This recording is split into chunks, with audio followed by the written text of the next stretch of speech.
Central California మొత్తం కూడా తగలబడిపోతుంది. ఈ సెంట్రల్ కాలిఫోర్నియాలో లాస్ ఏంజలస్, వెంజులా, కార్న్ అనే ప్రాంతాల్లో 65,000 ఎకరాలైతే పూర్తిగా మంటల్లో మాడిపోతుంది. దీనివల్ల గాలిలో నాణ్యత కూడా తగ్గిపోతుంది. అధికారులు అయితే అప్రమత్తమై అక్కడ గాలి నాణ్యత తగ్గినటువంటి ప్రాంతాల వారిని అయితే సురక్షిత ప్రాంతాలకు అయితే తరలిస్తున్నారు. మొత్తం అక్కడ ఆ ప్రాంతంలో ఉన్నటువంటి రోడ్లన్నీ బ్లాక్ చేసేశారు.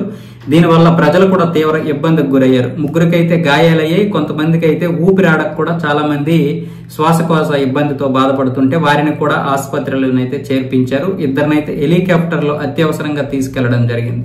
ఇంకా కూడా మంటలైతే అదుపులోకి రావడం లేదు. సోమవారం రోజైతే 3% మాత్రమే వాళ్ళు అదుపులోకి తీసుకొచ్చారని అధికారులు కూడా ధృవీకరించారు దీన్ని. శుక్రవారం రోజు ఈ మంటలైతే వ్యాపించాయి. ఇవి దాదాపు 5 రోజులుగా ఈ మంటలైతే ఇంకా ఎక్కువగా వ్యాపిస్తున్నాయి. 65,000 ఎకరాలకు వ్యాపించేసాయంటే ఎంతో చూడండి. దాదాపు 25,000 చదరపు కిలోమీటర్లు, 26,000 చదరపు కిలోమీటర్ల భూభాగాన్ని ఆక్రమించేసింది అనమాట.